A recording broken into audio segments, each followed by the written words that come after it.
বান্দা যখন ফিরে আসে ভাইয়া, কেউ যখন তওবা করে, ভুল বুঝতে পারে, আবার নতুন করে আল্লাহর কাছে ক্ষমা প্রার্থনা করে, কসম খোদা আল্লাহ তাআলা ভীষণ খুশি হয়। হাদিসে আছে আল্লাহর কোনো বান্দা যখন তওবা করে, আল্লাহ তখন ফেরেশতাদেরকে বলে, আমার ফেরেশতারা 7 আসমান আর জান্নাত সাজিয়ে দাও। ফেরেশতারা জান্নাত সাজায়, আসমান সাজায়। ফেরেশতারা ডেকে বলে, রব্বুল আলামিন কি হলো যে কারণে আসমান সাজাইলেন, জান্নাত সাজাইলেন?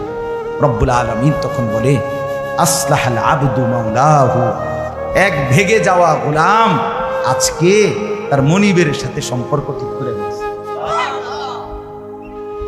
আল্লাহ আল্লাহ বলে, আমার এক গোলাম আমার থেকে ভাইগে গেছিল রে, অনেকদিন ওই আমারে সেজদা দেয় নাই, আজকে দিছে।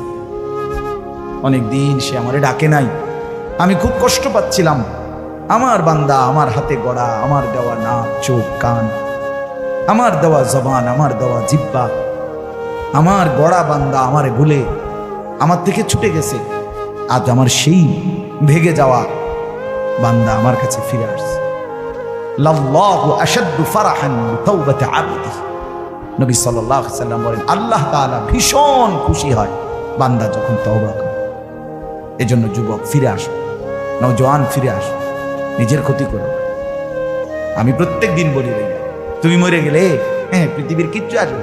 এই বন্ধুরা ধোকা ধোকা, একটা ফোলা ফাইন, তুমি মরলে খানা বন্ধ করতাম, কসম খোদা তুমি লিখ কেন? তোমার একটা ফ্রেন্ড এক লগে যদি বইয়ে বইয়ে বিড়ি খায়, তোমার লগে গাঞ্জা খায়, ফুটটা খায়, বাবা খায়, মদখোর গাঁজাখোর, একসাথে বইয়া উলঙ্গ ছবি দেখো, ওই জানোয়ারের জিজ্ঞেস করো বলে, আমি মরলে আমার ঠ্যাংটা ভাঙলে তুই এক বেলা খানা বন্ধ রাখবি? কথা বুঝেন নাই? ধোকা ধোকা, এগুলো ধোকা। আর কেউ থামবে না। আরে আপন বাপ মরলে যেই সন্তানরা দিনের বেলা দাফন কাফন করছে, তারা কি সেই সন্তানরা, আপন সন্তানরা রাতের বেলা ভাত খায় না? কথা বলেন না কেন? পাশের ঘর থেকে খানা রাইন্দা আইয়ে আরো বেশি খায়, আরো একটু গোস্ত লাও, যেই কান্দাটা তুমি কাঁদছো আজগা কি ভাইয়া? তাইলে তাহলে আপন বাপ, তারপরেও তো সন্তান খানা খাইছে, তোমার লেগে কাঁদবে কি?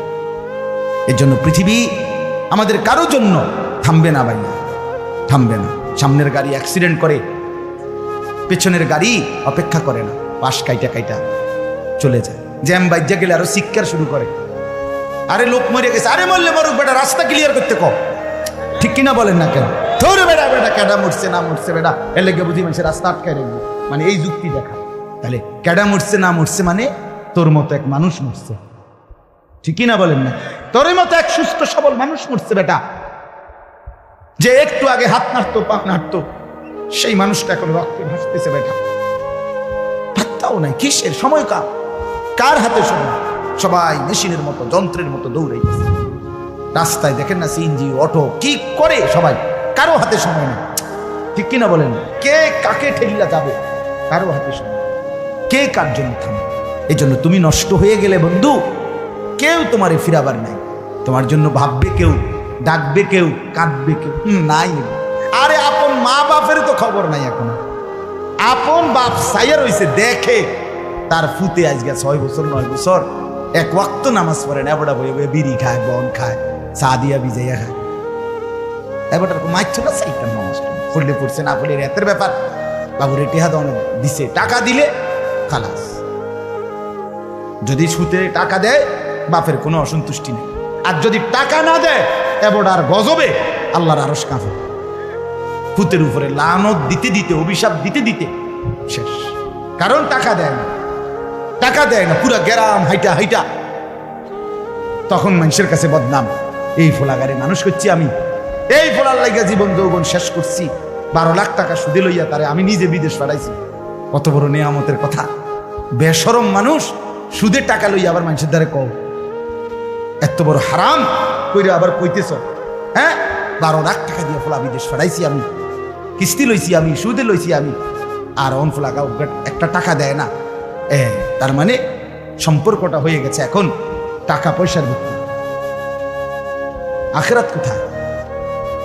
আখিরাত কোথায়? আমার মা বলছিলেন, আজীবন আমার আব্বা বলতেন, আলহামদুলিল্লাহ আমার আব্বা, আমরা 5 ভাই মাদ্রাসায় পড়ছি, 5 ভাই আলেম হয়েছে। আব্বা আজীবন বলতেন, আমার স্বপ্ন আমার ছেলেরা 5 জন আলেম হবে, আমার কবরের পাশে চারদিকে আমার ছেলেরাই দাঁড়াবে। এই বছর আমরা ঈদের 2 দিন পরে বাবার কবরের সামনে মসজিদে গ্রামে মাহফিল করছি। আমি বয়ান করছি, আমার বড় ভাই বয়ান করছে, আমার ছোট ভাই বয়ান করছে। আমার আব্বার আমরা 5 ভাই 3 বোন, আমাদের ছেলে মেয়ে মিলে আর আমার মা বাইচা আছে, আমরা মোট 45 জন। আমার বাবার মা সহ, মা ছাড়া 44 জন, মা একজন 45 জন, একের গুণা 45 আলহামদুলিল্লাহ। একেবারে 45 জনের ছোট বাচ্চাটাও, একবারে 2.5 বছরের বাচ্চাটাও আলহামদুলিল্লাহ আল্লাহর নাম বলতে পারে। 2.5 বছরের মেয়েটাও ওই মজলিসে গেছে, আমাদের সবচেয়ে ছোট, সেও মাথায় হিজাব ছিল, আল্লাহর নাম বলছে। দাদা ভাইয়ার কবরে দাঁড়াইছে, নানার কবরে দাঁড়াইছে। এই জন্য বললাম, মা বাপদেরকে অনুরোধ করে সন্তানের প্রতি কদর করে, সবাই মিলে ফিকির করেন। দেখেন আয়াতের তর্জমাটা শুনে, তাইলেই কথা শেষ। আল্লাহ তাআলা বলেন 25 নম্বর পারা কোরআন কারীমের 43 নম্বর সূরাটার এই সূরার 7টা আয়াত, ব্যাখ্যা লাগবে না, শুধু তর্জমা শুনে তাইলেই বুঝবেন। আল্লাহ বলেন 74 নম্বর আয়াত থেকে পড়ছি, ইন্নাল মুজরিমিনা ফি আযাবি জাহান্নামা খালিদুন। আল্লাহ তাআলা বলে, নিশ্চয়ই পাপীরা জাহান্নামের আযাবে চিরস্থায়ী থাকবে। ইন্নাল মুজরিমিনা ফি আযাবি জাহান্নামা খালিদুন, নিশ্চয়ই পাপীরা জাহান্নামের আযাবে চিরস্থায়ী থাকবে। কতদিন? এবার আল্লাহ আবার ব্যাখ্যা করে বলে, বান্দা বুঝেছো? লা ইউফাত্তারু আনহুম, 1 সেকেন্ডের জন্য বিরতি দেওয়া হবে না। জাহান্নামী চিৎকার করে বলবে, মাওলা আমারে মৃত্যু দিয়ে দেন। আল্লাহ বলবে না। জাহান্নামী বলবে, আল্লাহ একটু সময়ের বিরতি দেন, 10টা মিনিটের বিরতি দেন মাওলা। 24 ঘন্টার আগুন, আমারে 10টা মিনিট একটু আলগা থাকতে দেন, আমি যে আর পারছি না মাওলা, এতটা ভীষণ আযাব আমি যে আর সইতে পারছি না মাওলা, আর পারছি না। লা ইউফাত্তারু আনহুম, আল্লাহ বলে 1 সেকেন্ডের জন্য জাহান্নামের আযাব, আগুন বিরতি দেয়া হবে না। ফাতরা মানে কি নাই বিরতি। আহুম ফীহি মুবলিসুন, এরপরে আল্লাহ বলেন জাহান্নামী এই দীর্ঘ 24 ঘন্টা অনন্তকাল আযাবের মধ্যে থাকবে। কেমনে থাকবে? মুবলিসুন, বিষণ্ণ হয়ে, উদাস মনে। কোনোদিন চেহারায় 1 সেকেন্ডের জন্য হাসি ফুটবে না, কোনোদিন আর সুখের নাগাল পাবে না। আজ তো বন্ধু রাত কেটে ভোর হয়, ভোর গিয়ে রাত হয়, অন্ধকার আলো হয়, আলো অন্ধকার হয়। যে হাসে সে কাঁদেও, যে কাঁদে আবার সে হাসেও, ঠিক না? কিন্তু রব্বুল আলামিন বলেন ওয়াহুম ফীহি মুবলিসুন, জাহান্নামীর মন, জাহান্নামীর চেহারা বিষণ্ণ, উদাস, সব সময় হাসিবিহীন থাকবে, কোনো সেকেন্ড হাসতেই পারবে না। এবার আল্লাহ নিজে বলবেন, মলিন চেহারা দেখে জাহান্নামীর চিৎকারে আল্লাহ নিজেই বলবেন, ওমা যালামনাহুম, জাহান্নামী নাফরমান, আমি কিন্তু তোর উপরে মোটেই জুলুম করি নাই। আমি রাতও দিয়েছি বান্দা, দিন দিয়েছি, আমি সুযোগ দিয়েছি, সময় দিয়েছি। 8টা বাজে এশার আজান হয়েছে, এখন বাজতেছে রাতের 11:30। তাইলে আমি কিন্তু হায়াত 3.5 ঘন্টা তো দিয়েছি, আর 4 এশার নামাজ পড়তে তো 3.5 ঘন্টা সময় লাগে না? লাগে। আমি তো ফজরের ওয়াক্ত আসার পরে ওয়াক্ত শেষ হওয়া পর্যন্ত প্রায় 1.5 ঘন্টা সময় দিছি। 4 রাকাত নামাজ পড়তে তো 1.5 ঘন্টা লাগে না? আমি তো জোহরের আজান হওয়ার পরে জোহরের ওয়াক্ত প্রায় 2.5 ঘন্টা 2 ঘন্টা তো দিয়েছি। জোহরের নামাজ পড়তে তো বান্দা 2.5 ঘন্টা লাগতো না, হ্যাঁ? আসরের নামাজ 4 রাকাত নামাজ পড়তে তো 1.5 ঘন্টা লাগে না। তাহলে বলো না বান্দা, আমি কি কোনো জুলুম করেছি কিনা বলো? মা যালামনাহুম, আমি বান্দা নাফরমান, আমি কিন্তু তোমাদের উপরে তাদের উপরে জুলুম করি নাই। ওয়ালাকিন কানু হুমুজ জালিমিন। আল্লাহ বলে বরং নাফরমান জাহান্নামী, তুই নিজেই নিজের উপরে জুলুম করেছিস। তুই আমার রাতকে গান বাদ্য আর সিনেমার নর্তকীর নাচ গান আর উলঙ্গ ছবিতে শেষ করে দিয়েছিস। তুই আমার দিনকে গুনাহ, সুদ, ঘুষ আর অবৈধ উপার্জনের পিছনে শেষ করে দিয়েছিস, নিজেই জুলুম। এবার শুনেন, এবার আল্লাহ তাআলা বলে জাহান্নামী, এবার শুনেন আল্লাহ যখন এটা বলবে, জাহান্নামী এই ভীষণ আযাবে একটা বিরতি নাই। এবার জাহান্নামের ফেরেশতাকে ডাকবে। জাহান্নামের দায়িত্বে প্রধান যে ফেরেশতা, ওনার নাম মালিক। ওনার নাম কি? মালিক ফেরেশতা। এই কোরআনে ওনার নাম ডাইরেক্ট লেখা আছে। জাহান্নামী বলবে ওয়ানা দাউ ইয়া মালিক লিয়াকদি আলাইনা রাব্বুক। ওহো, আল্লাহ বলে জাহান্নামীরা, জাহান্নামের ফেরেশতা মালিককে ডাক দিবে, ইয়া মালিক, হে মালিক শোনো না, ফেরেশতা একটু শোনো না। লিয়াকদি আলাইনা রাব্বুক, ফেরেশতাকে বলবে, ফেরেশতা তোমার রব, তোমার আল্লাহকে একটু বলো না এমন কষ্টের আযাব না দিয়ে আমারে চিরতরে একবারে শেষ করে দিতে, আমি যে আর পারছি না। লিয়াকদি আলাইনা রাব্বুক, বলো না ফেরেশতা, তোমার মাওলাকে বলো না, তোমার রবকে বলো না আমারে একদম শেষ করে দিতে, আমারে মৃত্যু দিয়ে দিতে, আমি যে আর পারছি না। কেমনে সইব এত গরম, কেমনে সইব এত আযাব? ফেরেশতা তখন বলবে ক্বালা ইন্নাকুম মাকিসুন। ফেরেশতা বলবে না, নাফরমান পাপী, এই জাহান্নামী তোকে অপেক্ষা করতে হবে, মৃত্যু হবে না। আল্লাহ বলবেন লাকাদ জিনাকুম বিল হক, আমি তো বান্দা সত্যের বাণী, সঠিক বাণী বারবার তোমার কাছে নিয়ে এসেছিলাম। একবার বেলায়েতুল্লাহ বলছে, একবার আনিসুর রহমান বলছে, বারবার বারবার বারবার আমার কত বান্দা দিয়ে, কত ইমাম, কত খতিব, কত আলেম, কত বুজুর্গ দিয়ে আমি তো সত্যের বাণী, কোরআনের বাণী, এই জাহান্নামের কথা বারবার তোর কাছে বলাইছিলাম বান্দা। ওয়ালাকিন্না আকসারাকুম লিল হাক্কি কারিহুন, কিন্তু তোমরা তো অধিকাংশই আমার সত্যের আহ্বান, আমার কোরআনের আহ্বানকে অপছন্দ করেছ। পাত্তা দিছ, এত বাদ দিছ, হুজুর ভাই তার কই বই মাতিস, তাই আছে না এমন ব্যর্থ মিজলো কথা বলে না? অনেক বুড়া মানুষও আছে, বুড়া মানুষ। আর রাখো হুজুররা যত কয় এত না, কিছু কইতে লাগলে বাড়াইও কয় বেটা হুজুররা বেড়ায়, কথা বলেন না কেন? হ্যাঁ, আরে রাখ, আল্লাহ ভরসা বেটা, আল্লাহ ভরসা কিতা, আল্লাহ ভরসা কিতা মানে আল্লাহ কি, আল্লাহ কি হিসেবে ভরসা আমি এটা আবার বুঝাই। আল্লাহ বলছে বান্দা তুমি বিড়ি খাইতে থাকো, আমি ভরসা। হ্যাঁ, এমনি আল্লাহ বলছে নাকি? তুমি টেলিভিশনে নাচ গান প্রত্যেক দিন বিকালে নর্তকী দেখো, আমি ভরসা, এটা নিয়ে আল্লাহ কইছে। তো আপনি কিতা কইলেন কি? আল্লাহ ভরসা কিতা কি বুঝাইতে চাইলেন? হ্যাঁ, আল্লাহ ভরসা মানে কি? মানে আপনি গুনার উপরে মৃত্যু পর্যন্ত টিকে থাকবেন আর আল্লাহ ভরসা, এটাই না? নবী সাল্লাল্লাহু আলাইহি সাল্লাম সুপারিশ করবেন মানে কি? নবীজি সুপারিশ করবেন, এই কথার অর্থ কি?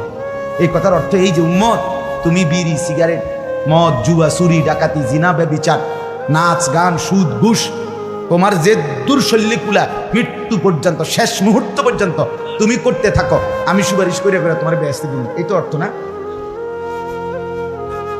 তো কি তা আপনি বলেন আমারে কি আসলে কি?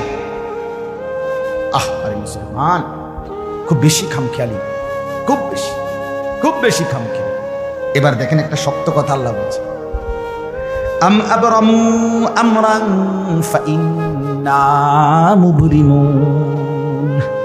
আল্লাহ বলে, জালেমরা, পাপীরা, তোরা আমার আযাব থেকে বাঁচবার কোনো ব্যবস্থা করেছো কিনা তোমরা ঠিক করো। ফাইন্না মুবরিমুন, আমি তোমাগরে কেমনে ধরবো, শাস্তি দেব কি কি, এগুলো আমি আল্লাহ আমারগুলো ঠিক করে ফেলেছি। যে আবরামু আমরান, তারা কি কোনো ব্যবস্থা করেছে কিনা জিজ্ঞেস করেন। ফাইন্না মুবরিমুন, আমার ব্যবস্থা আমি করে রাখছি।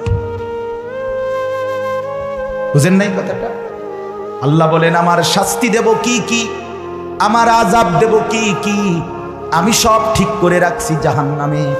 তুমি বান্দা বাঁচবা কেমনে, তোমারটা তুমি ঠিক করছো কিনা বলো। এবার শেষ আয়াত, আম ইয়াহসাবুনা আন্না লা নাসমাউ সিররাহুম ওয়া নাজওয়াহুম।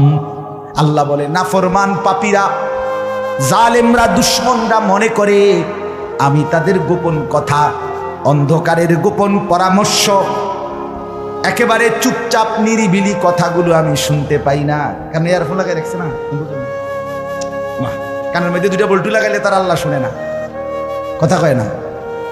হ্যাঁ, আল্লাহ আল্লাহ জিজ্ঞেস করছে, তুমি এই ভাবছো না তুমি যে কানের মধ্যে গান শুনবার টাইমে ইয়ারফোনের বল্টু লাগাইয়া রাখো, তুমি মনে করছো না ফরমান, মাইনসে না শুনে না, তো মাইনসে যখন শুনে না আমিও শুনি না নাকি?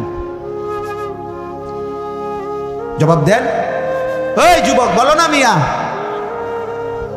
মাটির নিচে কিংবা অন্ধকারে অথবা একাকী কোনো গোপন জায়গায় তুমি যেই অসভ্যতা করছো, যেই ভিন নারীর সাথে কথা বলছো, বন্ধুদের অসভ্য আড্ডা দিচ্ছ, তুমি মনে করছো গ্রামের কেউ দেখে না, গ্রামের কেউ জানে না।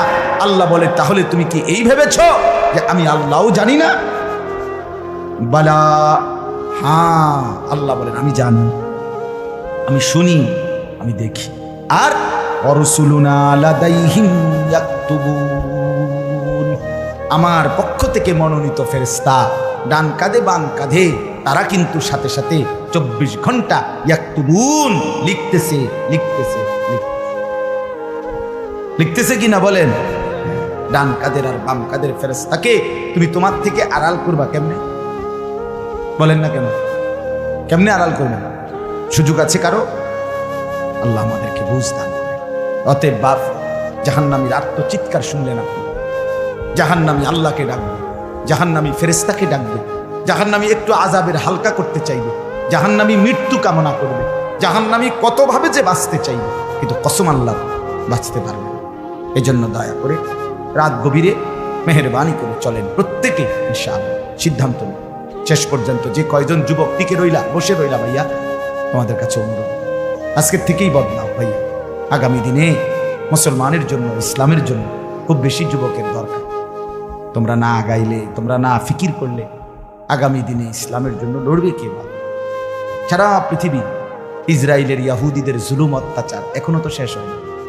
সেই গত বছর অক্টোবর মাসে ফিলিস্তিনের মুসলমানদের উপরে বোম্বিং অত্যাচার শুরু হয়েছে। অক্টোবর, নভেম্বর, ডিসেম্বর, জানুয়ারি, ফেব্রুয়ারি, মার্চ, এপ্রিল, আজকে 7 মাস চলতেছে, এখনো বন্ধ হয়। আজকে 7 মাস যে মানুষগুলো, যাদের কোনো ঠিকানা নাই, নারী, পুরুষ, বাচ্চা, কোলের বাচ্চা, বলেন ভাইয়া 7 মাস তারা কি পরিমাণ মানবেতর জীবন যাপন করতেছে। এই রমজানেও ফিলিস্তিনের মাসুম বাচ্চা খাবারের অভাবে, ইফতারের অভাবে ঘাস চাবাইছে। এটাও তো ছবি আসছে, ঘাস চাবাইছে। আমার বাচ্চাটা 2.5 বছর, একটা মেয়ে আমার সাথেই ঘুমায় রাত্রে, প্রায় সময় রাত্রে উঠা এই 2 ঘন্টা 2.5 ঘন্টা হঠাৎ উঠে পাবো পানি ঘামো, পানি ঘামো। আমি সবসময় আমার বালিশের পাশে, খাটের পাশে পানি রাখি হ্যাঁ লাগে। তাহলে আমার এই ছোট্ট মাসুম বাচ্চা যখন পানি চায়, আমি তাকে পানি দিই। তো ফিলিস্তিনের এই ছোট বাচ্চা যদি তার মার কাছে পানি চায়, সে মা থেকে পানি দিবে। আমার ছেলেটা 6 বছর 7 বছরের, ওরা দুইজন, এই ছোট মেয়েটা আর এই ছেলেটা সারাক্ষণ বাসায় এই একবার এটা খাই, এটা খাও, ওইটা খাও। আমার এই কত সময় ফোন দিয়ে, আবু এটা আইনি, এটা আইনি। ওই দিন রাতের বাজে 1টা দেখলাম, আবু মালটা আইনি। আমি 1 কেজি মালটার জন্য 3 বাজারে গেছি, রাতের বাজে গেছে 1টা 2টা, কোথাও দোকান খোলা নাই।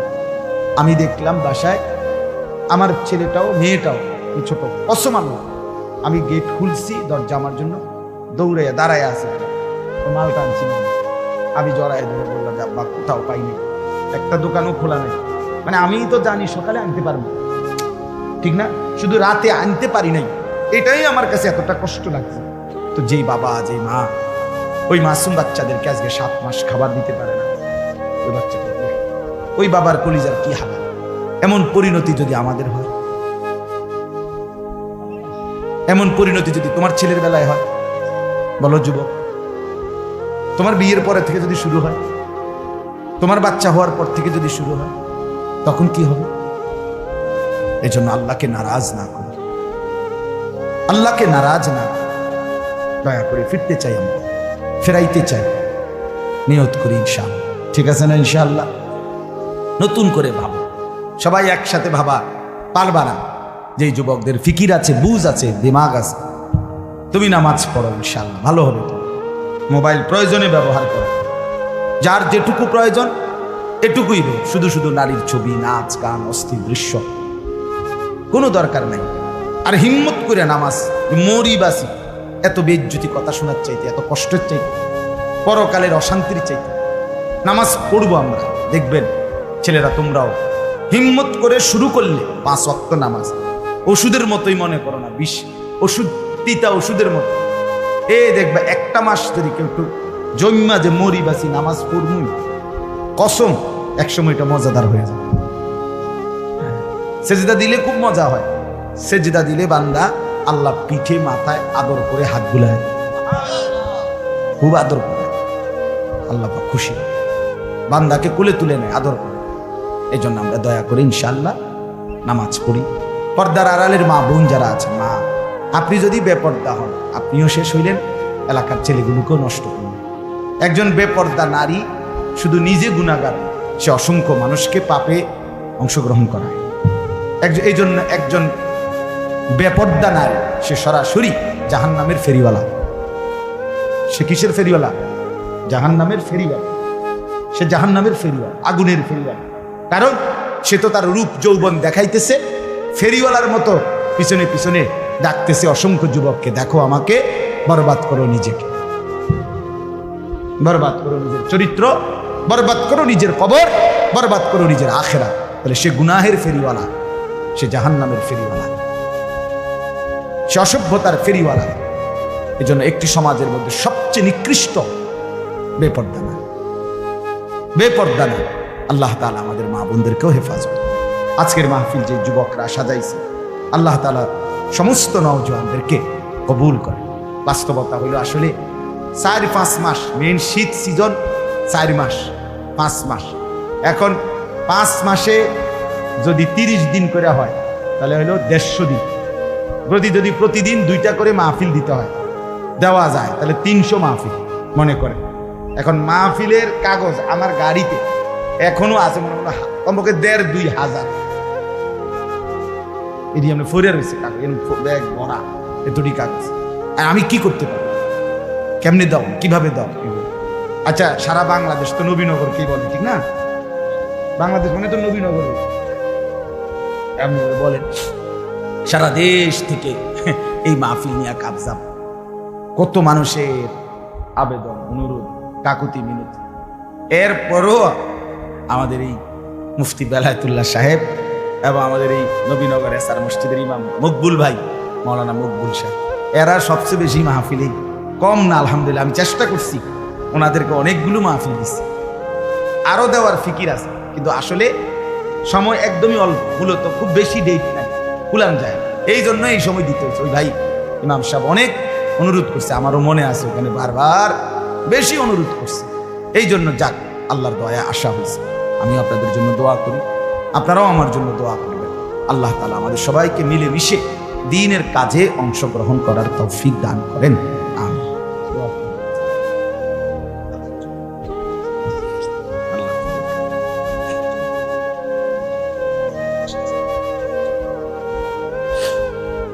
অনেক কষ্ট করে প্রবাসী যে বিদেশি ছেলেরা, আমি নিজ চোখে দেখি। এইবারও আমি উমরায় গেছি, যে রমজানে, এই রমজান আমি প্রবাসী ভাইদের রোমে রোমে গেছি, বয়ান করছি। এই 12 জন 14 জন 16 জন 20 জনের রুম হালাকা। এবার বেলা হালাকা কাকিয়া ওখানে গিয়ে বয়ান করছে। এবার এই আমগো প্রবাসী বাংলাদেশি ভাই আর এই অনেক কষ্ট করে 12 ঘন্টা 14 ঘন্টা ডিউটি করে। হ্যাঁ, এরপরে আপনার এই ছোট্ট একটা রুমের মধ্যে 14 জন 16 জন একসাথে ঘুমায়, নিজেরা রান্না করে খায়, নিজেরা ঠিক আছে কথা বলবো বিশাল। হ্যাঁ, এই জন্য এরা অনেক কষ্ট করে। এই কসবার এক ছেলে, আমি এক মাস এবার আমার এইবার রমজান জড়ায় ধরা আমার কানছে অনেক বিদেশ মক্কায়। ছেলেটা আমারে বলতেছে, হুজুর আমি 8 বছরে আজকে বিদেশ করি, এই 8 বছরে কোনোদিন এই বিদেশে একজন ভালো ডাক্তার কোনো শরীরে কোনো রোগ সুখের জন্য দেখাই না। কয়েকজন ডাক্তার যদি দেখাই তাহলে হেরার যে ওষুধ টষুধ দিবে আমার 15-20 হাজার টাকা চলে যাবে খরচ। কয় তাইলে আমি বাড়ির টাকাটা পাঠামু কেন? কয় এই জন্য ব্যথা বেদনার একটা ট্যাবলেট খাইয়া করিয়া থাকি হুজুর, আর এই কলজার মধ্যে জমাইয়া টাকাগুলো সব বাড়িতে পাঠায়। ছেলেটা আমারে খুব কাঁদছে, আমার পোলাটার কথা মনে হয়।